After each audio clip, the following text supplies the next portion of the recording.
রবিবার সকালে নিউটাউন ইকোপার্কে প্রাতঃভ্রমণে আসেন প্রাক্তন সাংসদ তথা রাজ্য বিজেপির প্রাক্তন সভাপতি দিলীপ ঘোষ।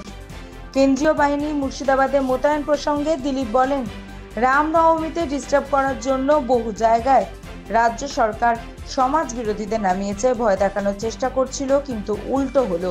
হিন্দু সমাজ রাস্তায় নেমেছে হাতিয়ার নিয়ে তার প্রতিকার করার জন্য। এখন শিক্ষা বিভাগে যে দুর্নীতি হয়েছে সেই পাপকেও চাপা দেওয়ার জন্য উগ্রপন্থীদেরকে রাস্তায় নামিয়েছে মমতা বন্দ্যোপাধ্যায়। 600 কোটি টাকার সম্পত্তি নষ্ট হয়েছে মুর্শিদাবাদে। পুলিশ সরে গেছে, রাজ্য সরকার চুপ করে গেছে। বিএসএফ দুদিন ধরে নিয়ন্ত্রণ করছে। চারিদিকে আগুন জ্বলছে মালদা মুর্শিদাবাদে। কোর্টে যেতে হয়েছে আধা সেনাবাহিনীদের। এছাড়াও ডিজির মন্তব্য, শান্তির বার্তা, মমতা অভিষেকের, পুলিশের ব্যর্থতা, চাকরিহারাদের আন্দোলন, চাকরিহারাদের মধ্যেই বিভেদ। আজকের মিছিলে বিজেপির এই সব প্রসঙ্গে কি বলেছেন দিলীপ ঘোষ, শুনবো। দেখুন, রামনবমীকে ডিস্টার্ব করার জন্য রাজ্য সরকার বহু জায়গায় সমাজ বিরোধীদের নামিয়ে দিয়েছে, মৌলবাদীদের দিয়ে ঝামেলা করে ভয় দেখানোর চেষ্টা করেছিল, কিন্তু উল্টো হলো। হিন্দু সমাজ রাস্তায় নেমেছে হাতিয়ার নিয়ে তার প্রতিকার করার জন্য। এখন শিক্ষা বিভাগে যে দুর্নীতি হয়েছে সেই পাপকে চাপা দেওয়ার জন্য মমতা ব্যানার্জি আবার সেই উগ্রপন্থীদেরকে, জঙ্গিদেরকে নামিয়েছেন রাস্তায়। দুদিন ধরে, কাল আর পরশু, মুর্শিদাবাদ জেলাতে যে তাণ্ডব হয়েছে, যে হিন্দুদের দোকানপাট লুট, বাড়িঘর ভাঙা, মন্দির ভাঙা, 600 কোটি টাকা সম্পত্তি নষ্ট করেছেন, এটা চলার পরেও রাজ্য সরকার চুপ করেছিল। পুলিশ সরে গেছে, কেউ নাই। দুদিন ধরে বিএসএফই সব নিয়ন্ত্রণ করছে। আমি নিজে ছিলাম মালদায়, মুর্শিদাবাদে, দেখেছি চোখের সামনে। পরশুদিন গণ্ডগোলের পরে রাত্রে যখন আসি, চারিদিকে আগুন জ্বলছে, গাড়ি পুড়ে গেছে, রাস্তায় পড়ে আছে। সে ভয়ঙ্কর দৃশ্য রাত্রেবেলা। তো এই যে দৃশ্য, তারপরে কোর্টে যেতে হয়েছে আধা সেনা নামাবার জন্য। তো মমতা ব্যানার্জি চাইছেন না এখানে হিন্দুরা থাকুক। তার রাজনৈতিক স্বার্থে হিন্দু সমাজকে উনি শেষ করে দিতে চাইছেন। চারিদিকে হাহাকার চলছে। এই পাপের বোঝা বাড়ছে ওনার, এটাই ওনাকে এখান থেকে বিদায় করবে। একদিকে যখন মুর্শিদাবাদে হিংসার আগুন জ্বলছে, অন্যদিকে ডিজি নিজে প্রেস কনফারেন্স করে বলছেন শুধুমাত্র গুজব।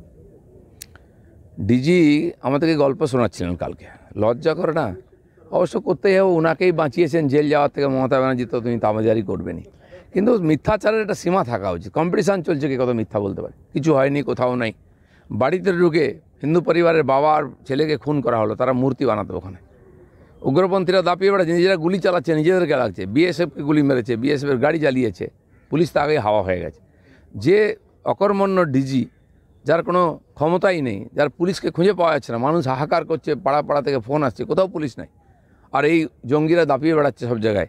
এই ধরনের পরিবেশ পশ্চিমবাংলায়, এ তো ভয়ঙ্কর অবস্থা। যত ইলেকশন আসবে আরও বাড়বে এটা, কারণ ওনারা চান এইভাবে জঙ্গিদের ভোট পেয়ে জিততে। বাংলাদেশ থেকে লোকেরা এসে উৎপাত করছে, কোনো রোকটোক নাই। আপনি বলছেন মমতা বন্দ্যোপাধ্যায় ভোট রাজনীতি করছে, কিন্তু মমতা বন্দ্যোপাধ্যায়, অভিষেক বন্দ্যোপাধ্যায় দুজনেই গতকাল বলেছেন বাংলার সংস্কৃতি এটা নয়, শান্তির বার্তা দিচ্ছেন। তাহলে সত্যি কি ভোট বাংলার সংস্কৃতি কখন মনে পড়ে ওনাদের? সিএ হলো, 3 দিন ধরে আগুন জ্বলেছিল, তখন কি সংস্কৃতি ছিল? নূপুর শর্মা কি বললেন দিল্লিতে, এখানে 3 দিন ধরে আগুন জ্বললো, আর হিন্দুদের উপরে অত্যাচার হচ্ছে। এই সংস্কৃতি কে এনেছে? টিএমসি এনেছে। মমতা ব্যানার্জি, অভিষেক ব্যানার্জি নিয়ে এসছেন। সে অভিষেক ব্যানার্জি ডায়লগ মনে আছে? আমরা নবান্ন অভিযান করেছিলাম বলে বলেছিল কপালে গুলি মারতে হবে। এখন কি পেছনে গুলি মারবেন? যারা উগ্রপন্থীরা দম তো নেই সামনে মারার, পেছনে গুলি মারুন। সে দম নেই। কোথায় পুলিশ, কোথায় বন্দুক? কাকে বোকা বানান আপনারা? কলকাতা থেকে ভালো ভালো কথা বলা হচ্ছে, আর লোক হাহাকার করছে। মুর্শিদাবাদ থেকে লোকে গঙ্গা পার হয়ে মালদায় চলে যাচ্ছে বাঁচার জন্য, নদিয়ায় পালিয়ে আসছে। মুর্শিদাবাদ জেলা উপদ্রুত জেলা হয়ে গেছে। পশ্চিম বাংলাদেশের সঙ্গে, পশ্চিম বাংলাদেশ হয়ে গেছে, ওটা বাংলাদেশের সঙ্গে এক্সটেন্ডেড হয়ে গেছে। বাংলাদেশিরা উৎপাত করছে, আপনারা দাঁড়িয়ে দাঁড়িয়ে দেখছেন। পুলিশি ব্যর্থতার কারণেই কি অবশেষে কেন্দ্রীয় বাহিনী নামাতে হচ্ছে? অবশ্যই। আর সেটা প্রথম দিন নামানো উচিত ছিল। পরশু দিন, যেদিন এরকম আগুন শুরু হলো, ফারাক্কা থেকে ওমরপুর অবধি 50-60 কিলোমিটার রাস্তা পুরো উগ্রপন্থীদের হাতে চলে গেছিলো। রাস্তার ধারে দুই দিকে আগুন জ্বলছে, দোকানপাট পোড়ানো হচ্ছে, লুটপাট হচ্ছে, ভয়ঙ্কর পরিবেশ। গাড়ি ঘোড়া, রেলওয়ে বন্ধ, হাইওয়ে বন্ধ। কি চলছে এটা? সারা ভারতবর্ষের তো লাগু হয়েছে ওয়াকফ বিল, কেন পশ্চিমবাংলায় আগুন জ্বলছে? আর সুযোগ পেলে এখানে আগুন জ্বালানো, এটাই মমতা ব্যানার্জির রাজনীতি। যতদিন মমতা ব্যানার্জি ক্ষমতায় থাকবেন, এই আগুন জ্বলবে আর হিন্দুরা ঘর ছাড়া হবে। এসএসসি চাকরিহারা শিক্ষকরা একদিকে এসএসসি ভবন, আচার্য সদন, সেখানে যেমন অনশন করছেন, অন্যদিকে গান্ধী মূর্তির পাদদেশ, সেখানেও তারা বসে অবস্থান করছেন। কবে মিটবে এই সমস্যা? অবস্থান তো বেড়েই চলেছে। 5 বছর ধরে বিভিন্ন স্তরের শিক্ষকরা ধর্ণা দিচ্ছেন কলকাতায় বিভিন্ন জায়গায়, মাঝে মধ্যে বন্ধ রাখেন, নবান্ন ঘেরাও করেন। এখন নতুন যুক্ত হয়ে গেছে এই যে 18,000 যোগ্য শিক্ষক যারা পরীক্ষা দিয়ে চাকরি পেয়েছেন, তাদের ভবিষ্যৎ অন্ধকার করে দিয়েছেন মমতা ব্যানার্জি। তো এই আন্দোলন তো চলবেই, তারা হকের জন্য লড়াই লড়বে এবং তারা আমরাও তাদের সঙ্গেই থাকবো। কারণ এই ধরনের অনাচার, এই ধরনের লুটপাট, 8,000 লোককে ঢুকিয়ে দিয়ে বেআইনিভাবে 800 কোটি টাকা খেয়ে নিয়েছে টিএমসির লোকেরা, তার তো জবাব দিতে হবে।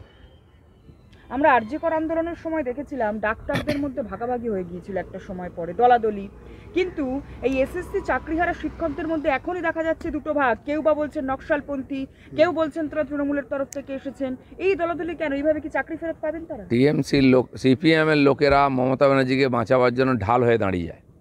আরজিকরের আন্দোলনটা অরাজনৈতিক নাম দিয়ে তাদের নেতারা সামনে দাঁড়িয়ে আন্দোলনটাকে মাঝপথে মেরে ফেললো, যাতে দোষীরা সাজা না পায়, এক্সপোজ না হয়, মমতা ব্যানার্জি যেন গদি ঠিক থাকে। তারা অপেক্ষা করছে সেই, আর এর মতো শাঁকচুন্নির মতো কবে ছেলে মরবে আর খাবে, বিজেপি না ঢুকে পড়ে। আবার এখানকার এই যে শিক্ষকদের আন্দোলন, সেটাকেও ডাইভার্ট করার চেষ্টা করছে মমতা ব্যানার্জিকে সেফগার্ড করার জন্য। আমি টিচারদের আহ্বান করছি, আমরা আপনাদের মধ্যে ভেদাভেদ করতে চাই না, লড়াইটা আপনাদের, আপনারা একসঙ্গে লড়ুন, আপনাদের ভবিষ্যতের লড়াই, আপনাদের জীবনের লড়াই। বিজেপি সঙ্গে থাকবে।